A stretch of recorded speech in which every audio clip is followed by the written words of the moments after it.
Bonjour et bienvenue sur la chaîne d'Inflorescence. Aujourd'hui, le but de cette vidéo, c'est de répondre à cette question. À quoi ça sert un stop? Qu'est-ce que c'est un stop? Si tu te poses la question qu'est-ce que c'est un stop, je te mets le lien juste en haut pour que tu ailles voir la précédente vidéo où j'ai guidé cette pratique de présence consciente que j'ai appelée le stop.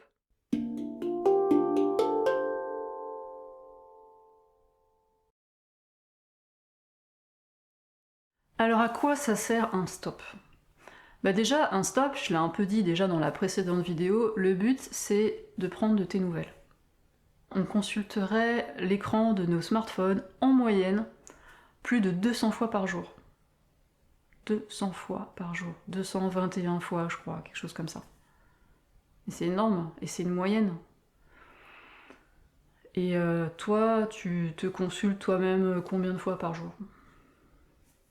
Tu vois ce que je veux dire? Donc, partant du principe que la seule personne qui va t'accompagner du début de ta vie jusqu'à la fin, c'est toi-même, on peut se dire que on peut considérer que tu es un peu la personne la plus importante pour toi et que du coup ça peut être pas mal de prendre de tes nouvelles. Le stop, ça sert aussi, au-delà du fait de prendre de ses nouvelles, ça sert à goûter pleinement l'expérience que je fais de la vie ici et maintenant. Alors ok, l'expérience de la vie ici et maintenant, ça peut être du stress, ça peut être des tensions, ça peut être des ruminations, ça peut être des douleurs, ça peut être des choses qui sont pas forcément confortables. Mais l'expérience de notre vie ici et maintenant, c'est aussi se régaler d'une bonne nourriture, c'est aussi savourer un bain chaud, c'est aussi regarder les magnifiques couleurs qu'il peut y avoir dans le ciel, ça peut être sentir la douceur de ce nouveau vêtement, de ce textile, de cette doudoune, de ce plaid, c'est sentir la chaleur du feu, du soleil. C'est le monde de la sensorialité, c'est aussi un pur bonheur, c'est un pur régal. Et le stop, c'est aussi retrouver l'expérience de cette sensorialité pleine et entière, et c'est la savourer. Donc c'est pas seulement prendre de ses nouvelles pour gérer ses émotions, son stress, parce que la vie elle est dure. Je veux dire, prendre de ses nouvelles, c'est aussi kiffer, savourer pleinement ce qui est agréable et ce qui est joyeux dans cette vie. Donc ça, c'est le cadeau quand même. Et puis, il y a les signaux. Notre corps, en permanence, si on veut bien l'écouter, si on veut bien s'en rendre compte, il nous envoie des signaux. C'est un peu l'image qui me vient et que je trouve assez parlante, c'est un peu comme un tableau de bord en fait d'une voiture.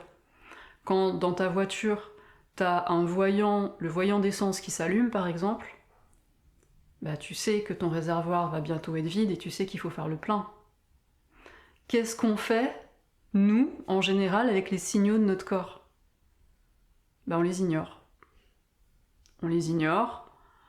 Des fois on n'en a même pas conscience, on les ressent même pas. Parfois on les ressent et on se dit oh c'est bon, je ferai ça plus tard. Et on continue, on continue, on continue à pousser. Dans ta voiture, si tu donnes un gros coup de marteau sur ton voyant d'essence, bah au bout d'un moment, même si le voyant il est plus allumé, ton réservoir il va être vide. Et notre corps, bah, c'est comme une voiture, il a des ressources, il a certaines ressources, il a un gros potentiel, hein, on peut pousser pas mal nos limites, mais il y a un moment, on a quand même des ressources finies, on a des ressources nerveuses, notre corps, là, dans cette réalité matérielle, il a des ressources finies. Et il y a un moment donné, bah, les ressources, elles sont épuisées. Et notre corps nous envoie sans arrêt des signaux pour nous informer de ce qui est agréable, de ce qui est savoureux, de ce qui est vraiment bon pour nous, et aussi de ah là attention, là il y a une tension, là il peut y avoir même une douleur, là j'ai faim, là j'ai les yeux qui me piquent, là j'ai une lourdeur au niveau de la tête, tiens là j'ai la gorge serrée, j'ai mal au ventre, etc., etc. Et toutes ces sensations physiques auxquelles on fait pas forcément toujours attention, ben en fait sont des signaux importants pour recréer un partenariat avec notre corps, recréer une relation vraiment de gagnant-gagnant, de coopération avec ce corps qui est quand même notre premier outil pour agir et pour vivre pleinement l'expérience dans ce monde. Il me semble que récupérer cette sensorialité, ça va être aussi important pour remettre le mental à sa place. Pourquoi je dis ça? Parce qu'il me semble que au cours de notre vie, Avec notre mental, qu'est-ce qu'on fait? On met des étiquettes. On vit des expériences et puis on met des étiquettes sur les gens, on met des étiquettes sur les situations, on juge, ça c'est bien, ça c'est pas bien, ça plaît, ça plaît pas. Il n'y a pas de mal à ça, c'est ce que fait notre mental.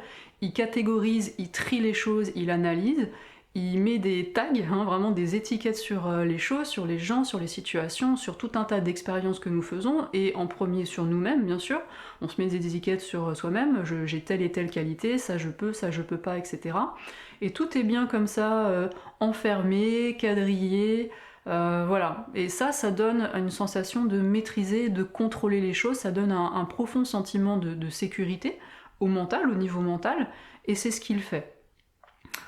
Le pendant et le côté un peu moins joyeux de ça, c'est que si on croit à ces étiquettes et si on est pleinement identifié à ce travail de notre mental, mais ça veut dire que du coup, il y a de moins en moins d'espace pour la surprise, pour la fluidité, pour le mouvement, pour la découverte, pour l'exploration, puisque tout est bien rangé. Et quand on est pris là-dedans, ce dont on se rend compte, c'est que notre perception de nous-mêmes, des autres, de notre environnement, de la vie en général, devient de plus en plus étriquée, et ça devient de plus en plus gris, c'est-à-dire que notre perception se lisse autour de nous. On peut le sentir au niveau de la perception visuelle, on fait plus attention aux couleurs, au relief des choses, à la profondeur de la perception visuelle, on peut le sentir au niveau du goût, puisqu'on fait plus attention à ce qu'on mange, parce qu'on sait quel goût ça a une carotte, donc pourquoi on fera attention au goût de cette carotte-là, ici et maintenant. Et du coup, tout est un peu lissé, homogénéisé, et les choses n'ont plus vraiment cette saveur qu'elles peuvent avoir quand on est vraiment pleinement présent à ce qui se vit ici et maintenant. Et le stop, ça sert aussi à ça. Quand je suis en train d'observer mes pensées, je ne suis plus identifiée à ces pensées. Les croyances, ce sont aussi des pensées qu'on a répétées jusqu'à y croire. Alors oui, une croyance par définition on y croit, mais ça reste dans le domaine du mental et des pensées. Et ça, je peux apprendre à prendre du recul avec ça.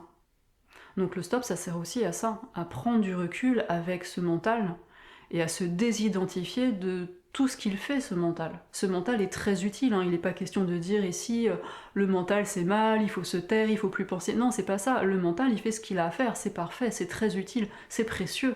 Le mental est un outil précieux. Mais attention à ne pas s'identifier à ce mental. Et c'est là où ça peut être embêtant si on est vraiment scotché à ses pensées et si on est persuadé que ses pensées, c'est nous. Bon, je vais te laisser réfléchir à ça.